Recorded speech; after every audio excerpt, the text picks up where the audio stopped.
My friends, I have been on a journey of husbandry. I went primarily to see at first hand conditions in the drought states, to see how effectively federal and local authorities are taking care of pressing problems of relief, and also how they are to work together to defend the people of this country against the effects of future droughts. I saw drought devastation in 9 states. I talked with families who had lost their wheat crop, lost their corn crop, lost their livestock, lost the water in their well, lost their garden, and come through to the end of the summer without $1 of cash resources, facing the winter without feed or food, facing a planting season without seed to put in the ground. That was the extreme case, but there are thousands and thousands of families on western farms who share the same difficulties. I saw cattlemen who, because of lack of grass or lack of winter feed, have been compelled to sell all but their breeding stock and will need help to carry even these through the coming winter. I saw livestock kept alive only because water had been brought to them long distances in tank cars. I saw other farm families who have not lost everything, but who, because they have made only partial crops, must have some form of help if they are to continue farming next spring. I shall never forget the fields of wheat, so blasted by heat that they cannot be harvested. I shall never forget field after field of corn, stunted, earless, stripped of leaves, for what the sun left, the grasshoppers took. I saw brown pasture that would not keep a cow on 50 acres. Yet I would not have you think for a single minute that there is permanent disaster in these drought regions, or that the picture I saw meant depopulating these areas. No cracked earth, no blistering sun, no burning wind, no grasshoppers are a permanent match for the indomitable American farmers and stockmen and their wives and children who have carried on through desperate days and inspire us with their self-reliance, their tenacity, and their courage. It was their father's task to make homes. It is their task to keep these homes. And it is our task to help them win their fight. First, let me talk for a minute about this autumn and the coming winter. We have the option, in the case of families who need actual subsistence, of putting them on the dole or putting them to work. They do not want to go on the dole, and they are 1,000% right. We agree, therefore, that we must put them to work for a decent wage, and when we reach that decision, we kill 2 birds with 1 stone, because these families will earn enough by working not only to subsist themselves, but to buy food for their stock and seed for next year's planting. And into this scheme of things there fit, of course, the government lending agencies, which next year, as in the past, will help with production loans. Every governor with whom I have talked is in full accord with this program of providing work for these farm families, just as every governor agrees that the individual states will take care of their unemployables, but that the cost of employing those who are entirely able and willing to work must be borne by the federal government. If then we know, as we do today, the approximate number of farm families who will require some form of work relief from now on through the winter, we face the question of what kind of work they ought to do. Let me make it clear that this is not a new question, because it has already been answered to a greater or less extent in every one of the drought communities.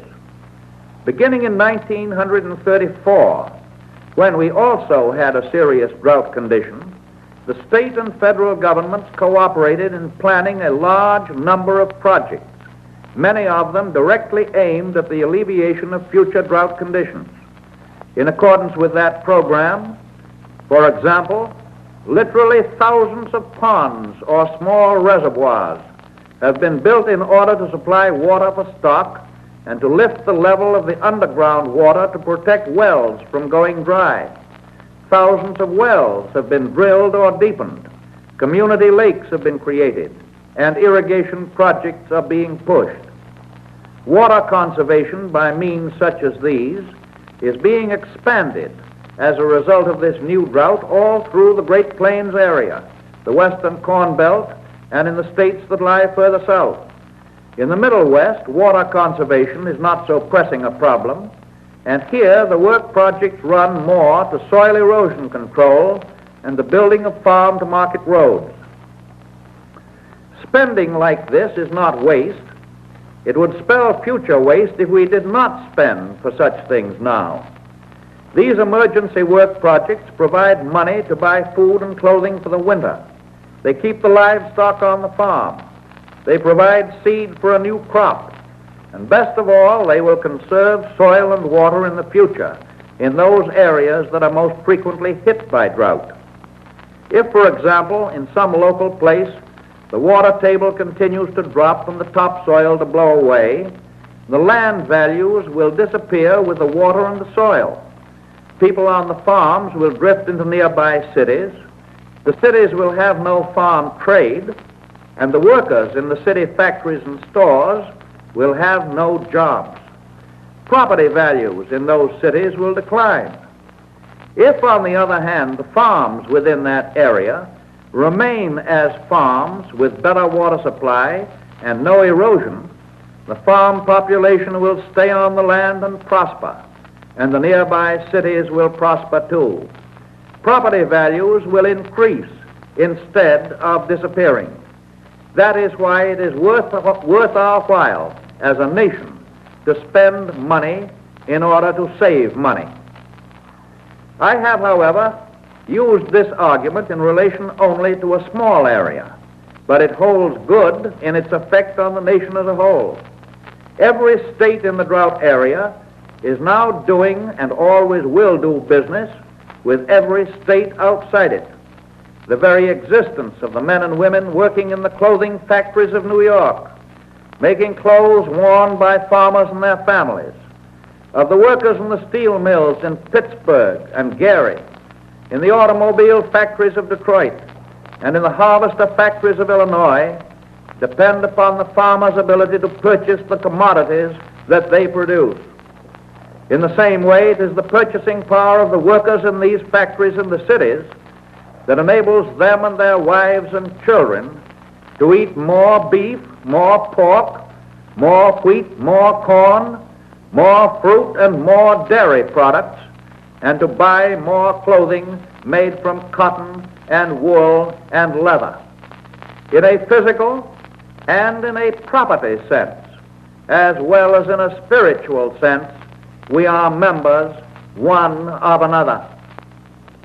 I want to make it clear that no simple panacea can be applied to the drought problem in the whole of the drought area. Plans have to depend on local conditions, for these vary with all kinds of things, like annual rainfall, soil characteristics, altitude, and topography. Water and soil conservation methods may differ in one county from those in an adjoining county. Work to be done in the cattle and sheep country differs, of course, in type from work in the wheat country or work in the corn belt. The Great Plains Drought Area Committee has given me its preliminary recommendations for a long-time program for the Great Plains region. Using that report as a basis, we are cooperating successfully and in entire accord with the governors and state planning boards. As we get this program into operation, the people more and more will be able to maintain themselves securely on the land. That will mean a steady decline in the relief burdens that the federal government and the states have had to assume in time of drought. But more important, it will mean a greater contribution to general national prosperity by these regions that have been hit by drought. It will conserve and improve not only property values, but human values. The people in the drought area do not want to be dependent on federal or state or any other kind of charity. They want for themselves and their families an opportunity to share fairly by their own efforts in the progress of America. The farmers of America want a sound national agricultural policy in which a permanent land use program will have an important place. They want assurance against another year like 1932, a year when they made good crops but had to sell them for prices that meant ruin just as surely as did the drought. Sound policy must maintain farm prices in good crop years as well as in bad crop years. It must function when we have drought, but it must also function when we have bumper crops. The maintenance of a fair equilibrium between farm prices and the prices of industrial products is an aim that we must keep ever before us, just as we must give constant thought to the sufficiency of the food supply of the nation even in bad years. Our modern civilization can and should devise a more successful means by which the excess supplies of bumper years can be conserved for use in lean years. On this trip of mine, I have been deeply impressed with the general efficiency of those agencies of the federal and state and local governments which have moved in on the immediate task created by this drought.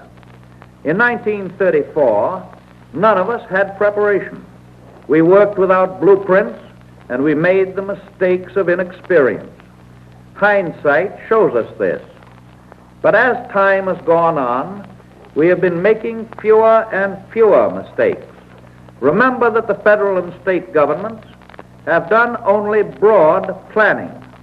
Actual work on a given project originates in the local community. Local needs are listed from local information. Local projects are decided on only after obtaining the recommendations and the help of those in the local community who are best able to give it. And it is worthy of note that on my entire trip, though I asked the question dozens of times, I heard no complaint against the character of a single works relief project. The elected heads of the states concerned, together with their state officials and their experts from agricultural colleges and state planning boards, have shown cooperation with and approval of the work which the federal government has headed up. I am grateful to them, and I am grateful also to the men and women in all those states who have accepted leadership in the work in their locality. In the drought area, people are not afraid to use new methods to meet changes in nature and to correct mistakes of the past. If overgrazing has injured range lands, they are willing to reduce the grazing. If certain wheat lands should be returned to pasture, they are willing to cooperate. If trees should be planted as windbreaks or to stop erosion, they will work with us. If terracing or summer fallowing or crop rotation is called for, they will carry them out. They stand ready to fit, not to fight, the ways of nature. We are helping and shall continue to help the farmer to do those things through local soil conservation committees and other cooperative local, state, and federal agencies of government. I wish I had the time tonight to deal with other and more comprehensive agricultural policies, but that must wait till a later time. With this fine help, we are tiding over the present emergency. We are going to conserve soil, conserve water, and conserve life. We are going to have long-time defenses against both low prices and drought. We are going to have a farm policy that will serve the national welfare. That is our hope for the future. There are two reasons why I want to end tonight by talking about reemployment. Tomorrow is Labor Day. The brave spirit with which so many millions of working people are winning their way out of depression deserves respect and admiration. It is like the courage of the farmers in the drought area. That is my first reason. The second is that healthy employment conditions stand equally with healthy agricultural conditions as a buttress of national prosperity. Dependable employment at fair wages is just as important to the people in the towns and cities as good farm income is to agriculture. Our people must have the ability to buy the goods they manufacture and the crops they produce. Thus, city wages and farm buying power are the two strong legs that carry the nation forward. I am glad to say that reemployment in industry is proceeding fairly rapidly. Government spending was in large part responsible for keeping industry going and putting it in a position to make this reemployment possible. Government orders were the backlog of heavy industry. Government wages turned over and over again to make consumer purchasing power and to sustain every merchant in the community. Businessmen, with their businesses, small and large, had to be saved. Private enterprise is necessary to any nation which seeks to maintain the democratic form of government. In their case, just as certainly as in the case of drought-stricken farmers, government spending has saved. Government having spent wisely to save it, private industry begins to take workers off the rolls of the government relief program. Until this administration, we had no free employment service except in a few states and cities, and because there was no unified employment service, the worker, forced to move as industry moved, often traveled over the country, wandering after jobs that seemed always to travel just a little faster than he did. He was often victimized by fraudulent practices of employment clearinghouses, and the facts of employment opportunity were at the disposal neither of himself nor of the employer. In 1933, the United States Employment Service was created, a cooperative state and federal enterprise through which the federal government matches dollar for dollar the funds provided by the states for registering the occupations and the skills of workers and for actually finding jobs for these registered workers in private industry. The federal-state cooperation has been splendid. Already employment services are operating in 32 states, and the areas not covered by them are served by the federal government. We have developed a nationwide service with 700 district offices and 1,000 branch offices, thus providing facilities through which labor can learn of jobs available and employers can find workers. Last spring, in March, I expressed the hope that employers would realize their deep responsibility to take men off the relief rolls and give them jobs in private enterprise. Subsequently, I was told by many employers that they were not satisfied with the information available concerning the skill and the experience of the workers on the relief rolls. On August 25th, I allocated a small sum to the Employment Service for the purpose of getting better and more recent information in regard to those now actively at work on WPA projects, information as to their skills and their previous occupations, and to keep the records of such men and women up to date for maximum service in making them available to industry. Tonight, I am announcing the allocation of $2.5 million more to enable the Employment Service to make an even more intensive search than it has yet been equipped to make to find opportunities in private employment for workers registered with it. And so tonight I urge the workers to cooperate with and take full advantage of this intensification of the work of the Employment Service. This does not mean that there will be any lessening of our efforts under our WPA and PWA and other work relief programs until all workers have decent jobs in private employment at decent wages. We do not surrender our responsibility to the unemployed. We have had ample proof that it is the will of the American people that those who represent them in national, state, and local government should continue as long as necessary to discharge that responsibility. But it does mean that the government wants to use every resource to get private work for those now employed on government work, and thus to curtail to a minimum the government expenditures for direct employment. And tonight I ask employers, large and small, throughout the nation, to use the help of the state and federal employment service whenever in the general pickup of business they require more workers. Tomorrow is Labor Day. Labor Day in this country has never been a class holiday. It has always been a national holiday. It has never had more significance as a national holiday than it has now.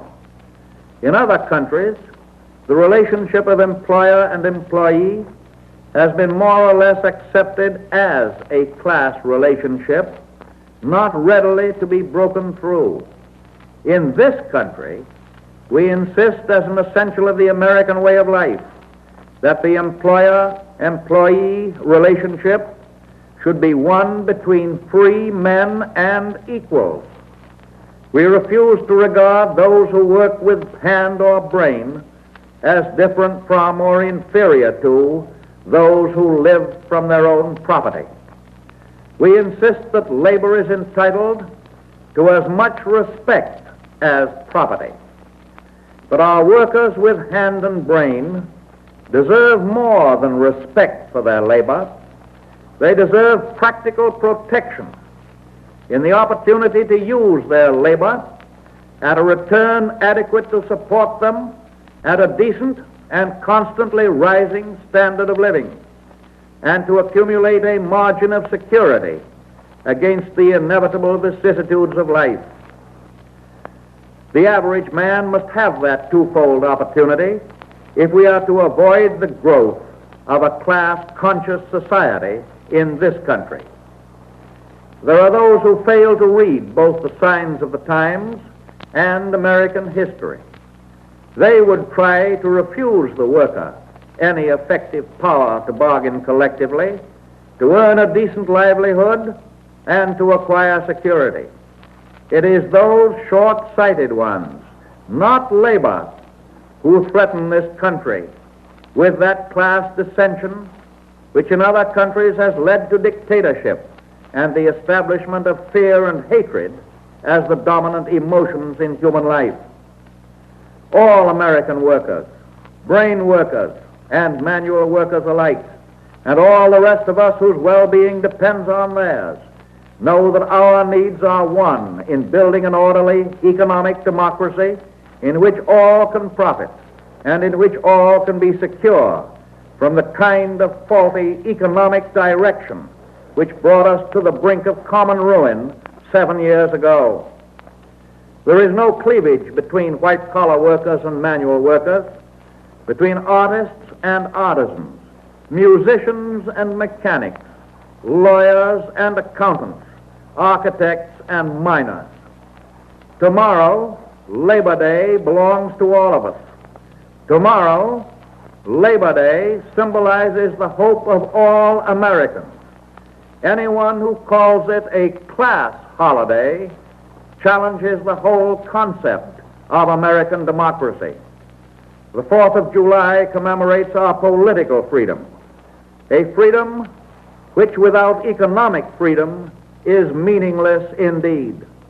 Labor Day symbolizes our determination to achieve an economic freedom for the average man, which will give his political freedom reality. Ladies and gentlemen, you have heard the President of the United States speaking to you from the White House.